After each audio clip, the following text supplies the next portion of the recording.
Karta, ayo main Karta.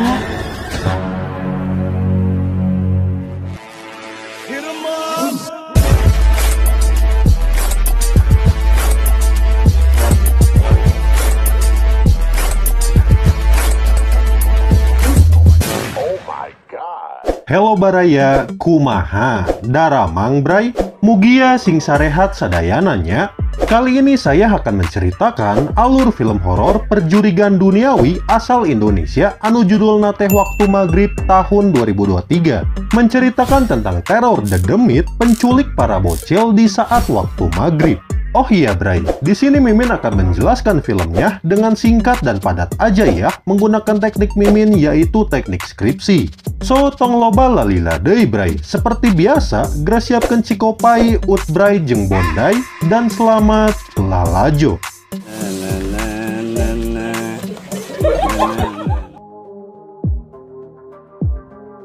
Awal cerita pendahuluan dari film ini, kita akan diperkenalkan dengan beberapa tokoh yang terdapat di dalam film. Para tokoh tersebut diantaranya yaitu keenam anak kecil yang bernama Wati, Derajat, Karta, Saman, Adi, dan juga Ayu. Karta, Derajat, Balio. Dan selain itu, kita juga akan diperkenalkan dengan kedua bu guru cantik nan glowing yang bernama Bu Woro dan juga Bu Ningsih. Serta peran dari para jurik pun tidak terlepas dari film ini, bray. Dan bagaimana cerita filmnya? Mari kita lanjut ke bab 2.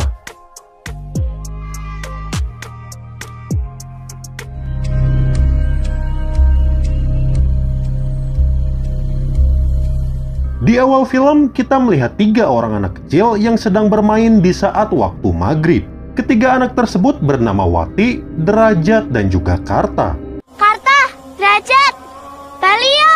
Dan bukannya segera pulang, mereka bertiga malah terlihat sangat asyik sekali bermain di tengah hutan. Namun Wati yang takut jika dirinya pulang terlalu malam, akhirnya Wati pun memutuskan untuk pulang terlebih dahulu. Sedangkan Karta dan Derajat, mereka akan melakukan last game cenah guys. Di sisi lain, Wati yang pulang sendirian, dirinya pun merasa ngagibrik setengah edan tatkala mendapatkan serangan gaib dari para dedemit. Sedangkan Karta dan Derajat, akhirnya mereka pun harus bernasib sama seperti Wati. Mamam tah.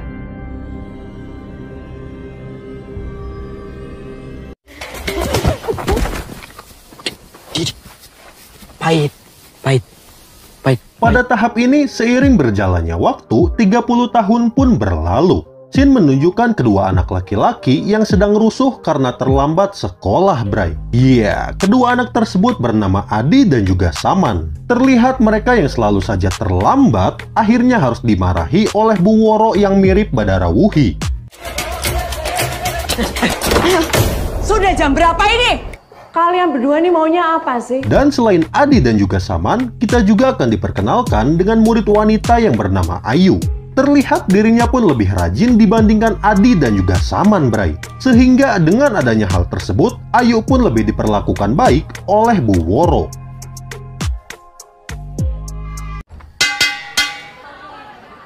Singkat cerita, sepulangnya sekolah, Adi dan Saman pun memutuskan untuk pulang melewati hutan. Dan di tengah perjalanan, Saman pun terus saja berbicara sompral dan sempat menjahili Adi. Saman pun berkata jika di tengah hutan ini terdapat sarang jurik yang terletak di sebuah tunggul pohon. Dan di tengah mereka sedang santuy mengobrol, Man,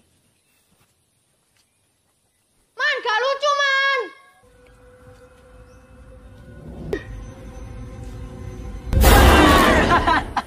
iya, terlihat sosok dedemit di belakang Adi yang menyerupai Nini. Kira-kira nenek siapakah itu? Kita lanjut dulu. Balik. Seiring berjalannya waktu, maghrib pun menjelang. Dan bukannya sholat maghrib, terlihat Saman dan juga Adi malah berniat untuk pergi menonton wayang. Dan mereka yang teboga duit pun memutuskan untuk nebeng koblak sayur di ujung desa. Di, ngapa di? Sholat dulu aja, Man. Alah, nanti malah telat di. Sudah telat surup ini loh. Mencoba untuk membayar Sepanjangnya perjalanan, Saman yang masih kesal dengan Bu Woro terus saja berkata sompral, Bray. Bahkan dirinya pun membicarakan hal buruk agar Bu Woro mati saja. Astagfirullahalazim.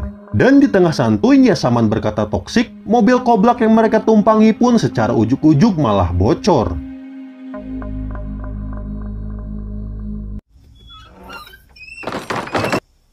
Di sisi lain, Shin menunjukkan Bu Woro yang berniat untuk wudhu dan melaksanakan sholat maghrib.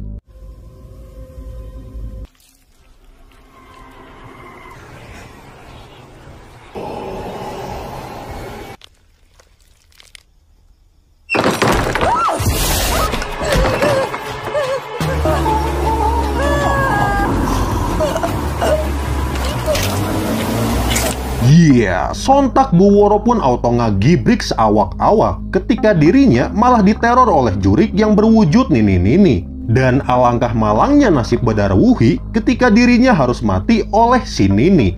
Innalillahi wa inna ilaihi roji'un.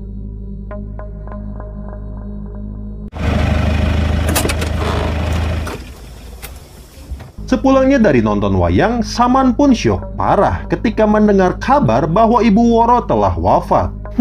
Apakah ini berkaitan dengan ucapan sompral si Saman? Entahlah, hanya si Nini yang tahu.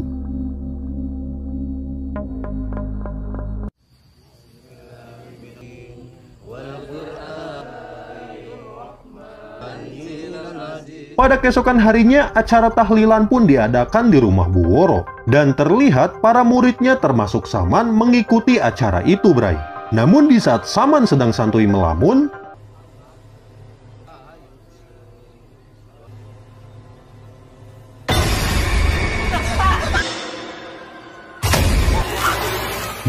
dirinya pun dibuat auto ruas setengah edan ketika Bu Woro secara ujuk-ujuk malah menerornya. Tidak berhenti di situ, Bray. Saman yang panik, dirinya memutuskan untuk pulang dan bersembunyi di rumahnya. Namun, sayang, dirinya yang panik dan lemah iman akhirnya malah harus kesurupan oleh sosok si Nini. Sungguh meresahkan ya si Nini ini. Baik, kalau gitu hari ini kalian bisa melanjutkan mengerjakan LKS-nya. Pada tahap ini, Bu Woro yang telah berpulang akhirnya harus digantikan oleh Bu Guru glowing yang bernama Ningsih. Terlihat dirinya pun sangat jauh berbeda dengan Bu Woro, Bray. Yang dimana Bu Ningsih ini jauh lebih ramah dan juga baik.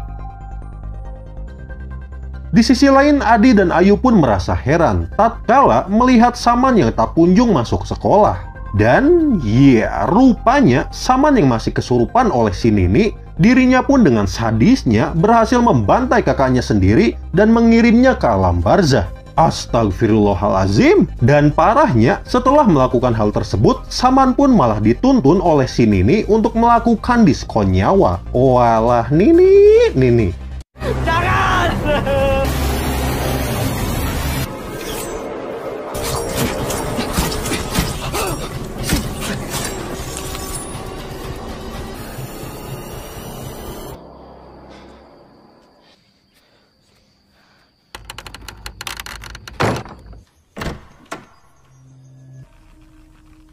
Tidak hanya itu, Bray. Sosok si Nini pun perlahan mulai meneror Adi dan juga Ayu. Dan melihat hal tersebut, Ayu yang panik, dirinya pun memutuskan untuk meminta bantuan kepada pamannya yang seorang ODGJ.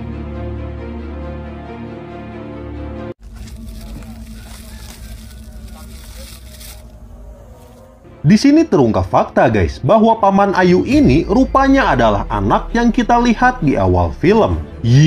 Dirinya adalah Karta yang menjadi ODGJ setelah melihat kedua temannya yang hilang oleh sosok bernama Umu Sibian. Perlu diketahui, Bray, Umu Sibian ini adalah sosok jin yang selalu meneror anak-anak di saat maghrib. Dan dirinya selalu menebar teror dengan wujud nenek-nenek. Walah, selama ini ternyata si nenek adalah Umu Sibian.